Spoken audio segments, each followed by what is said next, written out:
and gentlemen, here it is, the most listened to radio show on the planet. Even the other stations are tuned in too. Hi, I'm Taylor Bybee from Coaster Studios, and you're listening to the Coaster Challenge Podcast. Hey, this is El Toro Ryan, and you're listening to the Coaster Challenge Podcast. Hey guys, it's Logan from Coaster Kids, and you're listening to the Coaster Challenge Podcast. This is Marcus Lashak, the Roller Coaster Bureau Chief at WGN TV Studios in Chicago. You are listening to the Coaster Challenge Podcast. Do you accept the Coaster Challenge? Yes, I accept the Coaster Challenge. Do you accept the Coaster Challenge? Coaster Challenge Podcast is here. It's time to face your fears. Get that theme park therapy and lend us both your Coaster Challenge Podcast is here. Your fear can disappear. We know that theme park therapy can dry up all your tears. Do you accept the Coaster Challenge? Yes, I accept the Coaster Challenge. Do you accept the Coaster Challenge? We accept because you know we're not average. You're listening to the Coaster Challenge Podcast. A journey where people become fearful to fearless, all from riding roller coasters. So please secure your hats and glasses and keep your hands and arms inside the podcast. It's time to accept the Coaster Challenge with your host, Andrew Locke. This is Andrew, one of the executive producers of the Coaster Challenge Podcast with you. And today I have a very special VIP guest that I'm very excited to talk to. Today's guest has been covering theme parks and the travel industry since 1992. He is considered an authority and expert on the entire amusement and theme park industry. His professional coverage of the industry has taken him to multiple continents around the globe. Featured regularly in USA Today, Trip Savvy, Fun World, CBS This Morning, CNBC, Coaster Radio, Season Pass Podcast, and many more. We are very proud to welcome to the Coaster Challenge Podcast, Arthur Levine. How are you doing, Arthur? Doing great. Looking forward to our conversation today. Awesome. Well, I've introed you there and, kind of talked a lot about what you do, for, professionally, for a living and so forth. We'll talk more details about that later on here in this interview. But, besides the intro, if you'd like to maybe add on anything I haven't mentioned to introduce yourself to our audience. I have been doing this, as you said, since 1992, and it's been an absolute joy. 30 years, you can maybe tell by the gray hair, Andrew, that I've racked up quite a few miles on roller coasters and have written quite a bit about the industry that I absolutely love. And it's just been a joy. Like many of the listeners of this podcast, I have this inexplicable passion for parks and for the amusement industry. I can't really explain why, other than to say that it's just something that I feel deeply about, and I've been very fortunate to be able to sort of turn my passion into my vocation, and so that's kind of my story. That's fantastic. I love it. And Arthur, as I was telling you before we started recording, I first kind of found out about you, between USA Today and, the polls and the stories that you write for them and the polls you're involved with, I should say. But a little more in depth is because of my listening for 5-6 years now, consistently every episode of the Coaster Radio podcast. And you're an institution on there. You're always part of the beginning of each season, talking about all the excitement about the new rides coming out. You talk with Mike and Evie. And, I was thinking recently, it'd be nice to have Arthur on here in our second season of the Coaster Challenge Podcast. We've been getting to talk to more people that are in the industry. For example, our season opener for season 2 was we had a great interview. I had sat down and chatted with Jake Hilcup from RMC, and been talking to other ride manufacturers and talked to Marcus Lashak here in season 2. I'm sure you know Marcus and Doug Barnes, from Season Pass, etc. So just kind of talking to people that are a little more involved in the industry, not just enjoying it, which of course you do, but actually working in it. And part of why I like doing that is we have a wide audience, and there's a number of young members of that audience, some of whom have been on the show, teenagers. And I get messages from them all the time saying, hey, Andrew, how can I travel like you have and go to all these parks? And, how can I work in the industry to kind of get to be able to go to parks and do special things? And, I'm a professional engineer, and that's how I've been able to travel. But someone like you that works in the industry, that's the whole nother level. And so, I'm glad exciting to talk to you. And that's some of the questions I'll ask you about later. But thank you for sharing that additional information about your background, and excited to talk to you. So sure, my pleasure. In the first half of the interviews that we typically do with someone like yourself, a professional, the first half is the theme park time machine and talking about your fear journey. And so again, we're going to go to probably the best place to start, which is the beginning. And sometimes people have a hard time answering this because they don't remember. But if you could tell me at least the one you remember, the first coaster you remember riding, what was that? Well, I can tell you that among my very first memories, and I sincerely mean this, I'm talking about age 1.5, 2, whenever people are able to have a memory that they can retain. I grew up in the Boston area, and we have a wonderful place called Revere Beach, which is the country's first public beach. It kind of was the Boston area's answer to Coney Island. There used to be amusements that lined the beach. And I remember sitting on the beach and watching the Cyclone roller coaster endlessly, just hours on end. And I'm talking about from the time that I could sit up on the sand. Everybody would be facing the ocean and running in and out of the ocean and swimming and making sandcastles or whatever. And I would be facing the amusements and watching the Cyclone roller coaster, watching the double Ferris wheel, watching the tilt-a-whirl, watching the attractions. Simultaneously, I was fascinated by these things, but I was scared to death of that Cyclone roller coaster. And I'm sad to say that I never actually got to ride it. It has since been taken down, as have all the amusements at Revere Beach. Like many seaside amusement parks, it's no longer has any amusements, unfortunately. But I would say probably the first roller coaster that I can remember riding, I believe, was at Revere Beach, and it was the Wild Mouse. And it took quite a bit of courage for me to get on that the first time. But I would say that the very first coaster, major coaster that I can recall riding, I know that I was 16 years old, and it was at another beach, Salisbury Beach, which is on the New Hampshire, Massachusetts border. And it was the Wildcat, the old wooden coaster that dates back to the 1920s there. And it was kind of on a dare. Even at age 16, I was still terrified of wooden roller coasters and what looked to me like impossibly wild, large roller coasters. But on a dare, I got on it and loved it and have loved coasters ever since. So I would sort of qualify that as my first major roller coaster. Nice, thank you. Well, thanks for sharing that journey. Kind of go from the Wild Mouse to the Wildcat, and I have to say a little nostalgia there. I'm from New Jersey, by the way, so Coney Island was certainly a place I went to as a kid, and as an adult, I'll be going there this summer. I love going there, at least once every few years, and the nostalgia factor is so high. But these beachside amusement parks, they are becoming so uncommon, and they're just disappearing. And I have fortunate enough to have lived near two of them that are still around. One is, of course, the various conglomeration of the various little parks that make up Coney Island, because they're individually owned. But also, I lived in California for years and lived near Santa Cruz Beach Boardwalk, which is an absolute treasure. I'm assuming you've been there, right? I was able to get there once a few years ago and loved it. Yeah, loved it. Yeah, such a treasure. So, okay, well, perhaps it's the Wild Mouse, or perhaps the Wildcat, or maybe it's something you've ridden since. Now, by the way, do you keep count, or do you know approximately how many coasters you've ridden? I do not keep count. I know that many coaster fans do. For whatever reason, I do not. I have no idea how many coasters I've been on.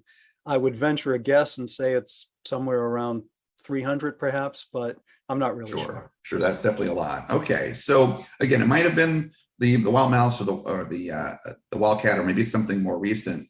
But what would you say is the coaster that before getting on it, the anticipation, the anxiety was the highest, the fear was the highest, it scared you more than anything? I would say it's probably Kingda Ka at Six Flags Great Adventure, for obvious reasons. Right. I mean, looking at that thing, and of course, Top Thrill Dragster is virtually identical. Right. It's just insane, and as crazy as it looks, it was as crazy to ride. And so I would say that was probably. I would say there's two. Kingda Ka was one of them. The other one that still gets me to this day is X2 at Six Flags Magic Mountain. Not only is it quite tall and quite fast, but you're going up the lift hill backwards. You have no idea what's happening. You're spinning around on the the axis alongside the track. And I mean, you just don't know which end is up, and they play that wacky music before the mayhem ensues. So I would say those are the two that have scared me the most. I laughed there, Arthur, as you were answering my question, kind of giving that kind of part two answer of X2, because I knew it was coming. And not because of something you've said before this. I was like, he's going to say X2. He's going to say, and there it was. And part of how that was like a really strong educated guess with me is, we are here in our season 2 now, well into season 2. And in season 1, we have an episode every week. All of our seasons have, every week. So we talked to about 50 people, roughly speaking, in season 1, and talked to even more here in season 2 so far. So we're getting to, I don't know what we're up to now, 70, 80. But in any case, we see some trends. The fears are going upside down: heights, speed, drops, which is kind of height related. And there are various coasters that are more common. In fact, we should start actually keeping tabs of this and have like a data on this. But Top Thrill Dragster Kingda Ka X2, they are among the most commonly named, and it makes sense.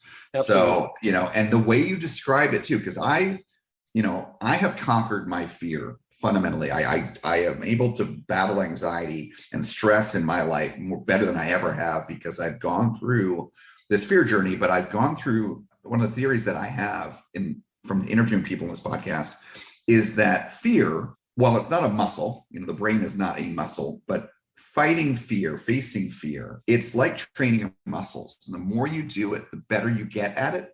And the more you're able to not even have any fear, period, before doing something. And I've really seen that with heights, with, of course, going upside down, speeds, and it's a real big thrill seeker. And I think that's part of why a lot of your coaster enthusiasts or thrill seekers, as they get on these rides, it's hard to find something that really gets their adrenaline pumping, where they're scared of it, because they're just so used to they've been able to conquer their fears. And even though I've conquered my fear, the way you said it is the exact way I feel about X2. Is I've been on all 3 of the Arrow 40s, 2 of which were built by S&S, Dynacon, Jamaica, and X2. And they're basically the same design, but those coasters, I still get, a little pit in my stomach because of that drop.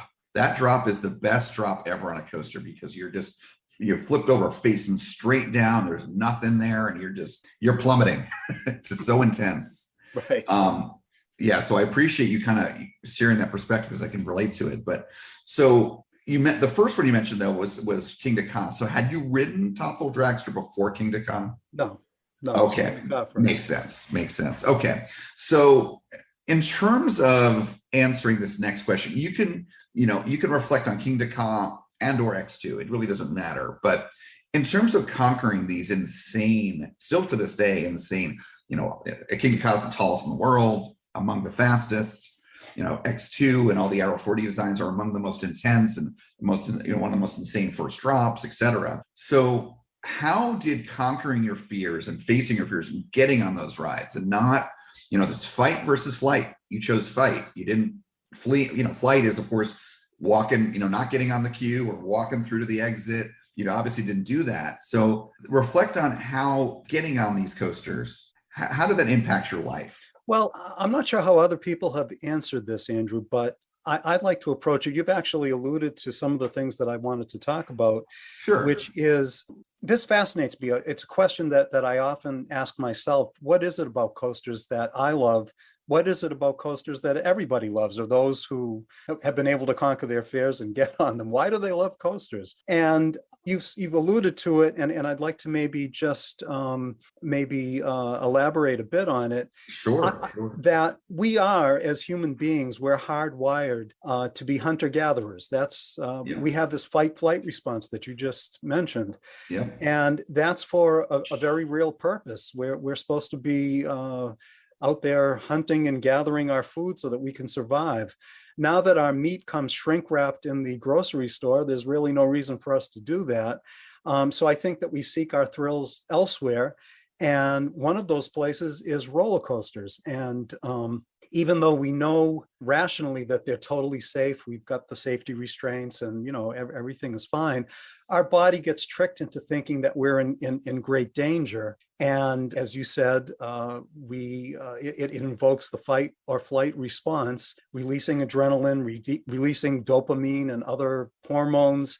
Our heart rate increases, our blood pressure increases, our pupils dilate, we're on the edge, sometimes we're shaking a bit. And all of these things, even for seasoned roller coaster veterans like us and many of the people who are listening, even if we've been on a particular ride 30, 40, 50 times, the 51st time, we're still going to get a sense of that. Yes. And I think at some level, we crave that because it's missing otherwise in our lives.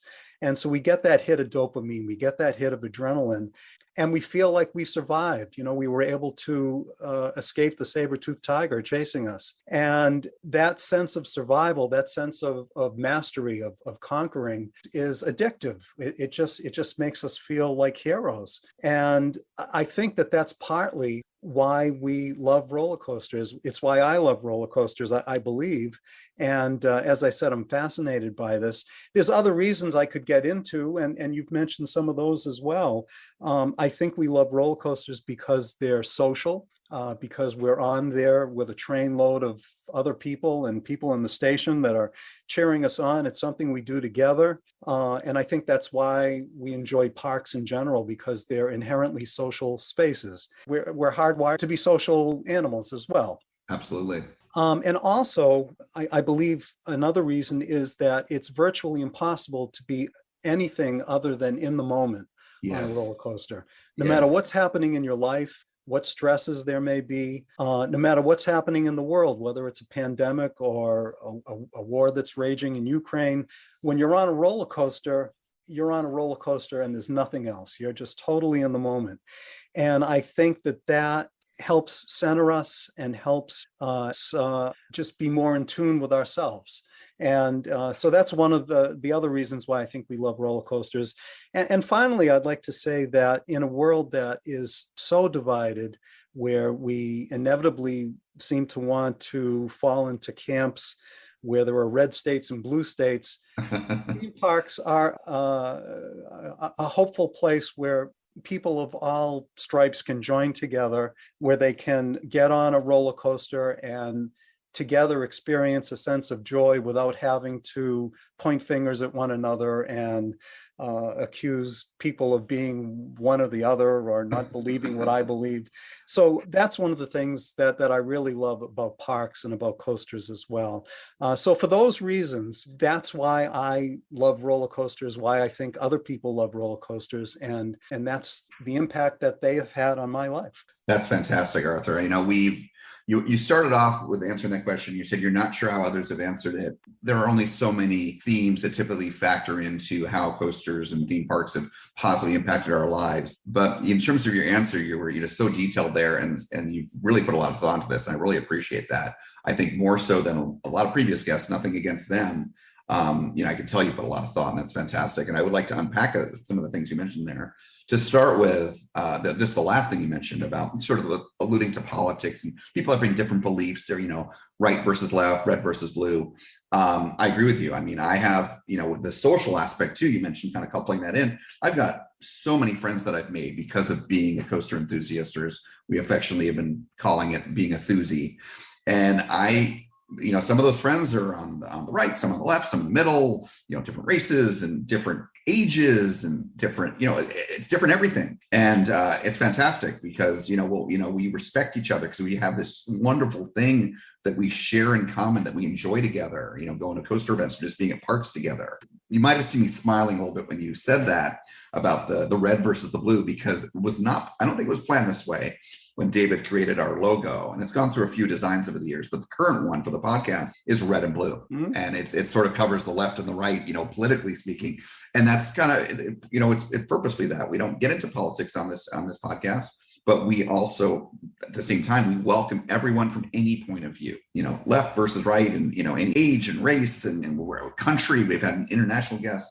So I love that you mentioned that. You also mentioned about the kind of towards the beginning about the adrenaline, the dopamine, the addictiveness of coasters. And, there's things that people can get addicted to in life: food, drugs, alcohol, smoking. And a lot of those things can be bad. But at least with coasters and parks, you get addicted to something that is overall very good for you. It gives you these highs, if you will, these natural releases of hormones and so forth, and that are released when you're on thrill rides, that people will go to and go on drugs and be addicted to drugs to get those sort of thoughts and feelings and senses. And that's very dangerous, of course. So, I find a lot of coaster enthusiasts, there's some that drink. I have some friends that drink. Very rarely are there drugs involved. And, people usually live pretty upstanding lives of friends I have in the enthusiast community. And I think that's more than just a coincidence, as you, to point that you made. It's just absolutely wonderful. Now, the other thing you mentioned, which I just love that you mentioned this, is I have bipolar disorder. I've been through 3 clinical depressions in my life. Now, one of them was when I was very young. I was like a teenager still. The second one was just when I was starting to become an enthusiast. But the third one, I was an enthusiast, and I loved parks, and I had been all over the world riding coasters. But in that last depression, which happened about 7 years ago, it was the worst of all 3. And it would last about a year and a half-ish, roughly, a little less than a year and a half. And I had all this time off of work because I was on leave because I couldn't work. And I was ping-ponging between depression and anxiety. A lot of us always do. When we get into a depression, it decenters us. We can't stay centered. And I had all this time. I was living in Southern California. I could have gone to Magic Mountain and Disneyland. I still had passes. But because I was so bad and I didn't have the skills that I have now, the self-care toolkit, if you will, they call, I didn't go to parks that whole time, which is what I desperately needed, but I didn't know it then. I know it now. So when I dealt with a lot of stress in my personal life last year, I had that toolkit now, and I went to parks, and I made sure to get out and not feel sorry for myself at home with the stress I was dealing with. So, when you said being centered, where you're on a coaster, on a thrill ride, you can't help but be in the moment. That is the most important thing when you're in this depression, anxiety, ping pong, just dealing with stress in general in life. If you can distract yourself and just not worry about your problems are going to be there when you're done with the ride anyway. Just let them go for a bit, for that 3 minutes on that coaster. And that coaster will help you do that. And isn't that amazing? And it's something we have fun doing too. This is all about theme park therapy. And I appreciate you kind of getting into some specifics there. And again, in a way that a lot of our previous guests haven't gone to necessarily that level of detail. So I appreciate your thought there, your commentary. Great. So going beyond, facing fears and getting on these big coasters and how, and all the analysis you just shared with us, I think there's some, obvious answers here for in your case, but I don't want to speak for you. But how would you say that coasters and theme parks have had a significant positive impact on your life, just in general? For all the reasons that I mentioned previously, I guess that just helping me find joy and helping me be in the moment. I know that, like most people, I have things that make me stressed out and make me a little difficult, perhaps, to be around sometimes. And I know my wife will often say that whenever I visit a park, I seem to come back remarkably in a much better mood and remarkably more social and more pleasant. And so she encourages me to go. So I would say that it's just kind of helped me be a better person, perhaps a better partner. And I've been able to find something that brings me great joy, and that's something I think very important for people to be able to identify in their lives. That's fantastic. I love it. And that's a really good point, and I don't think anyone's ever shared that. That's again what we love about interviewing all the different people we interview. When we very purposefully, we interview a wide swath of people, like we talked about earlier. Red versus blue, who cares? Young to old. We've interviewed 11-year-olds, 12-year-olds, up to people in their 60s and beyond. And different backgrounds, different races, different jobs, and different, all over the place.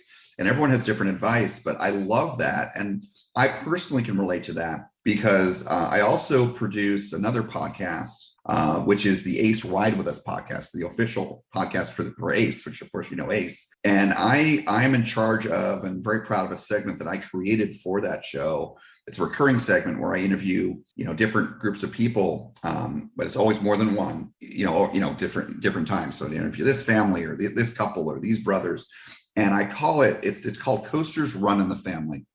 And it's about, again, siblings, mother-son or mother-daughter, father-son, different generations, even sometimes 3 generations, grandparents, parents, and children, and where they're coaster enthusiasts and where they travel together and they go to parks together. And these people, there's always something in common. They don't have perfect lives. Perfect doesn't exist. We're human beings. We're not perfect, but they have overall good lives. And I see this in friends of mine, even people I haven't interviewed for that segment I just mentioned. I know fathers and sons that have just tremendous relationships and positivity, or mothers and daughters or mothers and sons. But a couple that I can think of is, you probably know the Coaster Kids. Have you heard of Coaster Kids, Arthur? I don't believe I have heard of Coaster. Okay, well, that'd be an interesting organization for you to talk to. But Jeff Joyner and his son Logan are the founders of that organization. And Logan, his story, he has very severe autism, and getting into coasters and theme parks has basically transformed him, absolutely transformed him. But Jeff, again, the dad and Logan, and also the mom as well, she's not as much involved in the theme parks. They have just such a great family bond. There's a sister as well. And, and then a guest of our podcast, a good friend of mine and David's in the show, is a guy named Chuck Cole. And his son, the two of them, they go all over the world riding coasters. They have such a great bond together and just such a great amount of positivity. So when you said coming in from a park, your wife notices that you're in a better mood, you're doing better. Yeah, I mean, that's amazing. And that's, again, we see that with these families that are, at least one of them goes to the parks. Now, is your wife not really a parks fan, coaster fan? Well, she loves going to the parks with me. She is not a coaster fan. Okay. Nor is my younger son. I'm kind of the outlier. Neither were my parents. So I do have 2 sons. My older son does love roller coasters, and we do get to ride them together occasionally, and that's wonderful. So no, my wife does not typically like to ride thrill rides. She will ride dock rides and rides that are not thrilling. Sure. But loves going to the parks nonetheless for everything else that they offer: the food, the ambiance, the theming, the hotels, the pools, etc. So we have a ball going to parks together. Awesome. Yeah. And you don't have to be a thrill seeker, a coaster enthusiast. You can be afraid of coasters. I know, people that love the parks, that they're definitely afraid of coasters. They don't want to conquer that fear. Maybe they'll eventually choose to. Maybe if they don't, that's totally fine. But they get joy from the parks. They get the immersion with the great theming, sure, of a Universal or Disney or a highly themed park. Again, like you mentioned, the food, the shows, the other rides, the rides that tell stories that are slower, like a dark ride. It doesn't matter if you're getting an escape from the craziness of reality, of the real world, whether it be a high-speed thrill ride or a slow dark ride or a show, or just enjoying the food, the environment. Theme parks are inherently safe places, which that is becoming increasingly important in the world we live in. It's all great stuff. So, your wife sees you, having these thrill rides, and when you come back from them, you're in a better mood. You're not, because you've gotten some stress relief and whatever else is going on in your life. And obviously she's enjoying the parks too in her own way. And that's all fantastic. And, we're very fortunate that we have this hobby, and all this positivity. Positivity is what this is all about. So sure. Well, thanks for sharing. So a couple more questions here, real quick questions before we talk about your professional life with theme parks and coasters. So I know you don't keep count, and that's totally fine. I know coaster enthusiasts, like full on, they call themselves enthusiasts and they just don't bother keeping track. And that's totally fine. So we've established you've probably been on hundreds of coasters. So there's a lot there. So what would you say is your favorite coaster you've been on up to this point? Well, I divided into different categories. Sure. So my favorite steel coaster is Superman the Ride at Six Flags New England. This may be a bit of a parochial choice since I live here in Massachusetts, but I truly believe it's one of the best steel coasters out there. The pacing, the airtime, the location where it's along the river, everything about it is just absolutely wonderful. And every time I go on it, I think maybe there are other coasters that might take its place, and then I get off and say, nope, this is it. Nice. For wooden coasters, I would say it's El Toro at Six Flags Great Adventure, even though it's a bit of a, not exactly a traditional wooden coaster, but it's just an absolutely wonderful coaster. And then for hybrid coasters, this may be a bit surprising to people, but I would say Twisted Colossus at Magic Mountain, just the first time I went on that, I was just absolutely stunned. I don't think RMC is capable of making a bad roller coaster. Every single one of them is epic. But Twisted Colossus, to me, just, even though it's not the tallest, it's not the fastest, the fact that it has the twin lift hills, and especially when they're able to sync up perfectly, that is when Twisted Colossus is at its very best, and absolutely love that ride. And then the final category I would say is kind of the themed storytelling coasters. And between Hagrid's and Velocicoaster, I would have a tough time picking one. Certainly Velocicoaster is the better pure coaster experience, and Hagrid's is probably the better storytelling one, but they're both just fabulous rides. So those would be my favorite. Excellent. I there's no wrong answer here, of course. This is opinion, but I can relate. I would say I can relate to your answers. Now, Superman Ride of Steel, I've still not been to Six Flags New England. Oh, you got one of my holes. I need to get up there, and I am planning to, perhaps even this year. One of our other recent guests, Tim Holleran, who's the president of Coaster Crew and also a good friend of mine here. He lives in Orlando. He is from Massachusetts like you, and that is still his favorite, and so forth. So, and it's a great intimate coaster. I need to get on it, certainly, because it's not getting any younger. El Toro is one of my white whales because Six Flags Great Adventure was my original home park growing up in New Jersey. Of course, that was long before it was built, but I've been back there several times since it was built, and it's always down when I'm there. I'm going to be going there this summer in August, and it better be out. So it's still a white whale, but I can't wait to get on it because I've heard so many good things. The ejector ear on El Toro is not to be believed. It's just insane, just absolutely insane. That's amazing. And there's only a couple of the intimate prefab wooden coasters. As you mentioned, it's not a typical wooden coaster because of that. I've heard just such wonderful things. So I'm excited to get on that. You mentioned also Hagrid's and Velocicoaster. And, those are right here in my backyard. I live 5 minutes from Universal Orlando, and I feel very fortunate that I do. And those are two of only three coasters in my top 10 that are here in Florida, the other being Iron Gwazi. But when I'm at Universal Orlando, I just did this a few days ago. I was there for just a few hours in the evening.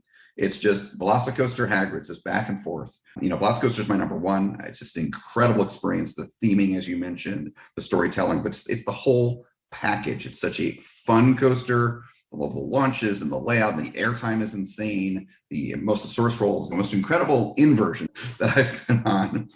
Just love that ride so much. And then Hagrid's, like you said, it's more of the storytelling. So good at that. It is, I consider Hagrid's to be the best mine train style coaster ever made, because it's, it's a terrain hugger. It doesn't have inversions, and it's that mine train style. It goes even into a cave, in the building and all that. And I just love it. It's so much fun. It just gives me so much joy. So I can relate to those two as well. The other category I've already lost track was which one again? Hybrid, the Twisted Colossus. Hybrid, of course, Twisted Colossus. Thank you. So Twisted Colossus Magic Mountain was my home park for many years, living in California, in Southern California. I lived there as well.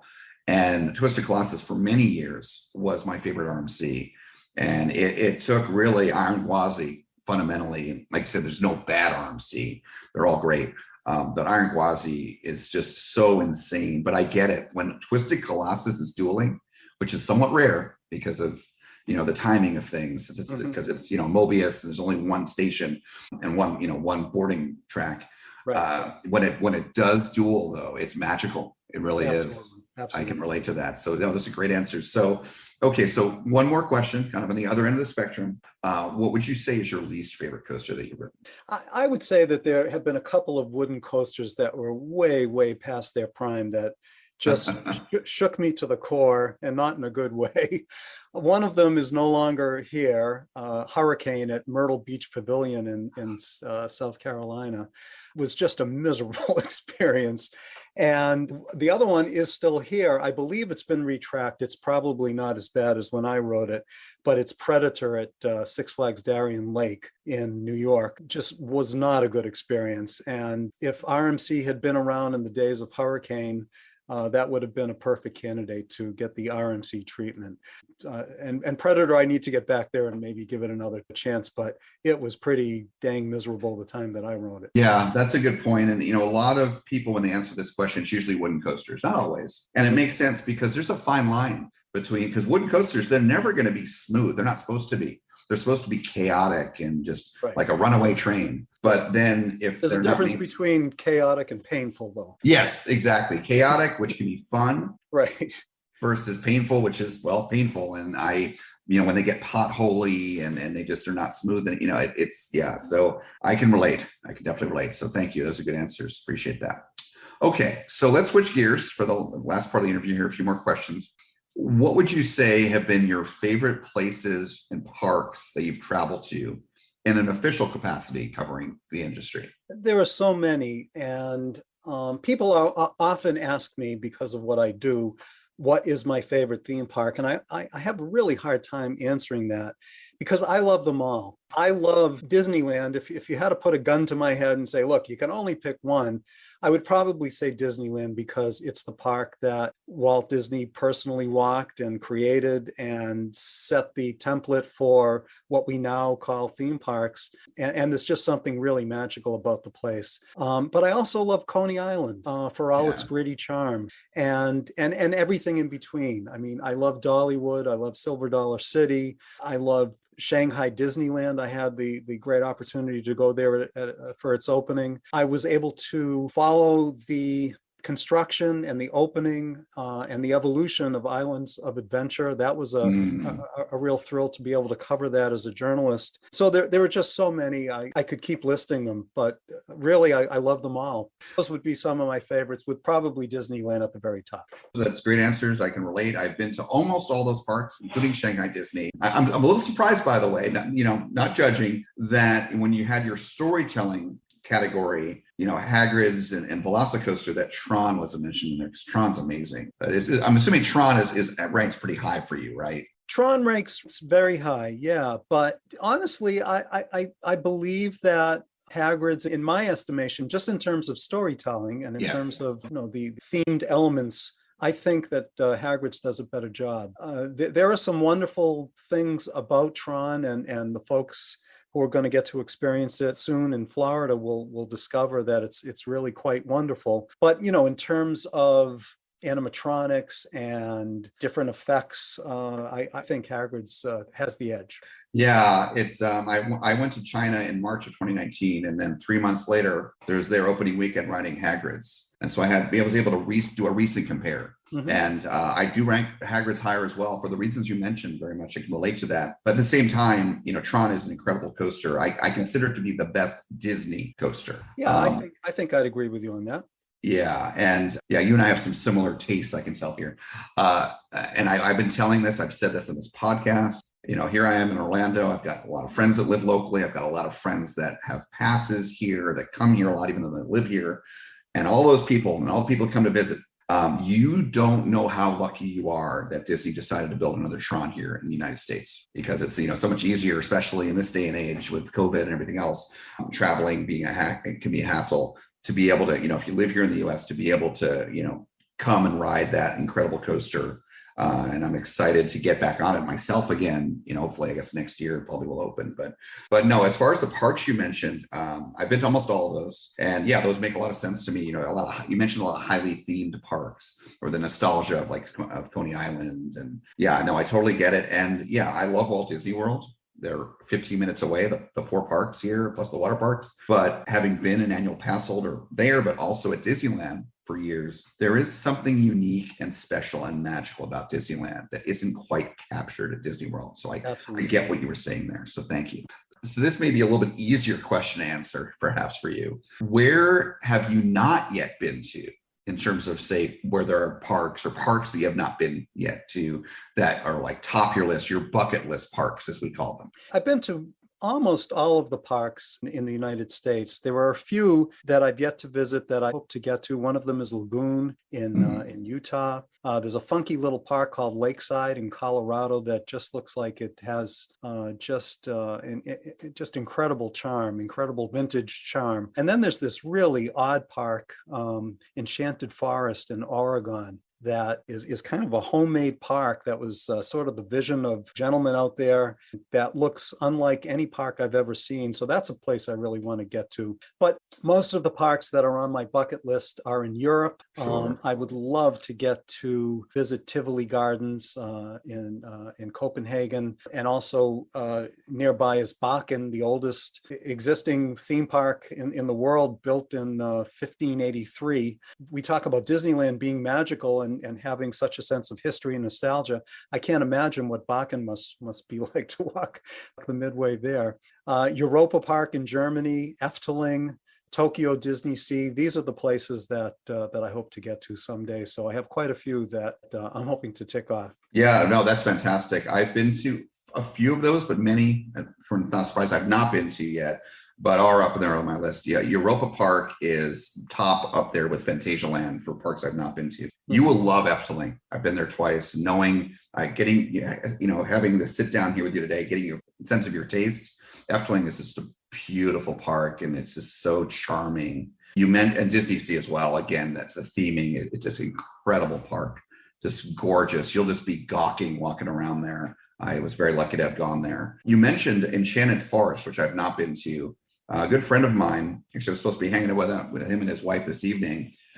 They run a company called Escape Visuals, and they do filming for parks, water parks, all sorts of hotels, all sorts of things. They've got all these red cameras, and they've got quite a filming setup that they do, very professional in the editing they do. And he was recently showing me, they did a commercial for Enchanted Forest. In fact, I'll have to send you a link to it because you'll just love it.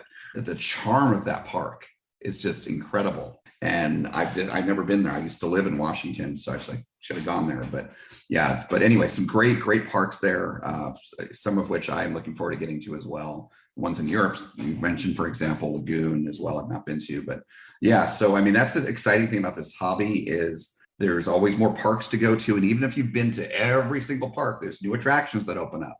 Right. And it's a constantly growing industry and evolving industry. And that's one of the things that's great about it. So we talked about places you've been to, places you've not been to. Have there been any favorite moments, maybe, and it could be about parks or the coasters or the rides that you covered, the attractions. Maybe it could have been the people that were involved or, other people that, you had, and you can count. So it could have been maybe even with your family. Can you think of any favorite moments in covering the parks? There are so many. I've been so blessed, and I've been able to do things that I never would have thought would have been possible, that I don't even know where to begin, but I'll give you a few. Just recently, I mentioned that I had a chance to ride Iron Gwazi, and I was the first person outside of the park or the manufacturer to ride Iron Gwazi, and got to write about it exclusively in the New York Post. So that was a real nice. And I also was the first person outside the company to ride Mako at SeaWorld and write about that for USA Today. I was a guest speaker at Imagineering in California to talk about what I do and to talk about the industry. That was a real treat. And I also got to take a tour of Imagineering, had a personal tour, and that was a thrill. Nice. As I mentioned before, I was at the opening of Shanghai Disneyland, so that was great. And I've got to do some really unusual things. We were talking about Coney Island, and I'm friendly with the family that runs Dino's Wonder Wheel Park. Yes. And I had mentioned to them that it's always been a dream of mine to operate a roller coaster. I've always wanted to be the person to give the thumbs up and press the button. And when they were opening Phoenix last year, they said, "Hey, why don't you come down and run the roller coaster?" So I did. And I got to write about that for USA Today. And my son, who's a filmmaker, got to get some video of me running the roller coaster and acting like just a giddy little kid doing it. And so those are some of the things that I've had the pleasure of doing. I've met some incredible people. Tony Baxter, from the great Imagineer, Marty Sklar. Got to interview these people. Thierry Koo from Universal, all these wonderful people who have done some incredible things in the industry. And I had the great fortune to sit down and talk with them and talk about what they do. And that's just some of the things that I've been able to do as part of my job, which gives me just incredible joy. And I consider myself very fortunate to have been able to do these things. That's fantastic. I mean, every one of those is amazing and awesome. And I love that. Yeah, I think you said even a couple of times there that you don't take it for granted. You feel very fortunate. And you're clearly a very grounded, down to earth person, which is, I can relate to that. That's how I am. And I tend to get along best with people like that. I love that you have that perspective. You're not like, some people can get their egos boosted up, by having done these things. And that's great that you're not like that. And, along those lines for me, I am, because of Coaster Challenge and a little bit because of ACE, but usually because of Coaster Challenge, I am on the media list representing the podcast. And it's more and more parks and more organizations, haunts, as I love haunts and horror as well. And I've gotten to have some unique experiences, not quite like you have, but, the typical media day thing, I'll write after you've written, probably a few weeks later. And I feel very fortunate for that. And, and it's one of the things in life is, we should be fortunate for what we have.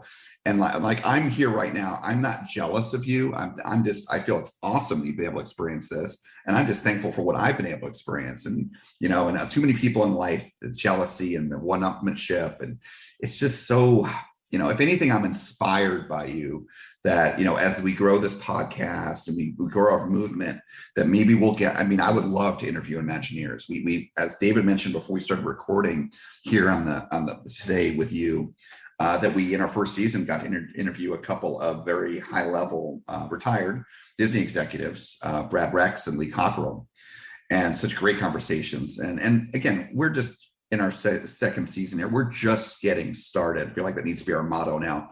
But I'm looking forward to having more in-depth conversations with more and more people and getting deeper and deeper into the industry and understanding it, getting into the people that create Imagineers, Universal Creative. You mentioned some of those.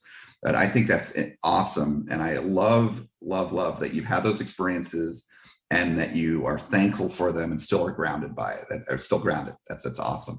So this question we ask of all of our guests, and you can think of this in terms of theme park therapy, facing fear, dealing with things like depression, anxiety, the negatives of life. Or you could also think of it, for you, Arthur, we have, as I mentioned earlier, a lot of younger listeners. We have a number of people, very impressionable people, younger audience, where they just would love to get involved in the industry or be able to travel and things like that. So whatever you'd like to share there, if you'd like to go that kind of the facing fear and dealing with mental, frustrations and depression, anxiety and stress, or, maybe the whole being able to get involved and travel more, get involved in the industry as you have. If you want to share any nuggets, any advice for those that are listening.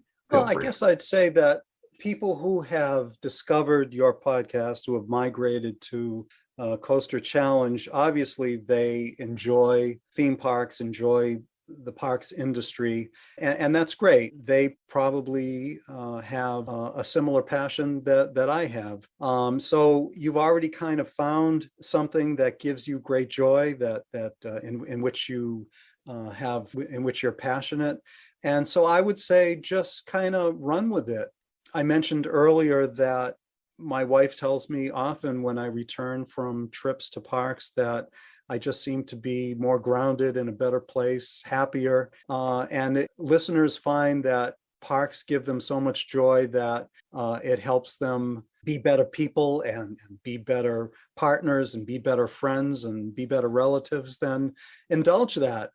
Go visit the parks more, and you found your happy place. So go visit it more and find your happiness. I would also encourage people, especially younger people who are fascinated by this industry as I am. I found my own sort of curious way to get involved with it by being a journalist. I've always considered myself a pretty decent writer, and so this has sort of been my entree. But whatever it is that whatever strengths you find in your life, whether it's engineering or whether it's storytelling or whatever it may be. Perhaps you might want to consider finding a career path in the industry, but approaching it from whatever strengths you may have. And, I think an awful lot of people in this world end up perhaps with jobs that they're not particularly happy about, but they're doing it because they have mortgages or have rent to pay or, bills to pay. And we all need to make money. Unfortunately, that's just the way the world works. But you may as well be happy if you're kind of, as long as you need to make money, why not be happy at it? And if parks are a place where you're happy, then maybe trying to find a career in the industry might be something worth pursuing. So those are a couple of things that I could say, I suppose. Thank you. Appreciate that, Arthur. And again, there's some really great positive advice, one of which was just, you've got this great hobby, this positivity that you have in your life. Just keep doing it. Keep doing what's great. And I appreciate also you sharing the advice there about encouraging, again, our younger, more impressionable listeners that still have their whole lives ahead of them to ways to focus on getting more involved in the industry and maybe even having a job related to it or even tangential, like something like what I have as an engineer. So yeah, thank you for sharing that. Appreciate it. So the last thing that we always do is, and this can be a little different for you because we have a lot of enthusiasts that have YouTube channels and other podcasts, but you obviously cover things at a higher, different level. But whatever you'd like to share, where people can find you. I think you do have a website. If there's any social media, great. You want to share that. If not, no worries. So just how can people get exposed to what you do and so forth? Well, the easiest way is I'm not extremely active on Facebook, but I am on Facebook at About Theme Parks. That's ABOUT Theme Parks. Likewise, people can follow me on Twitter, which I'm much more active on, at About Theme Parks. Again, ABOUT. And my site where I post all of my writing or links to all of my writing is aboutthemeparks.net, N-E-T. So that would be the easiest way to find me. Great. Those are good central ways, like especially your website, to get to the articles you've written because there's so many different areas. And I'm assuming does your website also have links to when you've been on television, like the CBS This Morning, things like that? Your appearances, great. Yeah, great, yeah. awesome. And I'd like to also mention that by going to my website aboutthemeparks.net, it's very easy for people to click and subscribe to my newsletter. And then they can get information about the stories that I'm working on sent directly to their inbox. So that would be another way to keep up on what I'm doing. Oh, that's great, Arthur. And I've been to your website. That's how I was able to get in contact with you. But I did not realize you have a newsletter. I'm definitely making a note right now. I'm definitely going to sign up for that newsletter. That's awesome. Thank you. Well, Arthur, I know you're busy, very busy with all the things you get to do with parks and cover the parks. So I appreciate you taking the time to sit down with me today. It's been a great conversation. So our listeners are going to enjoy it here. So thank you so much for taking the time. It's my pleasure, Andrew. And what a unique topic you have and what a great podcast you've been able to put together. It's my pleasure to participate in it. And I wish you well as you continue to grow and hope that you and David find great success. Thank you. Thank you. We're very proud of our mission. Appreciate you that you appreciate it. So thanks again. If you enjoyed today's episode, be sure to like and subscribe wherever you get your podcasts. And if you want to see more of us, we upload every Friday. And check us out on Facebook, Instagram, Twitter, YouTube, all at Coaster Challenge. Links are in the description below. Thanks for joining us here today.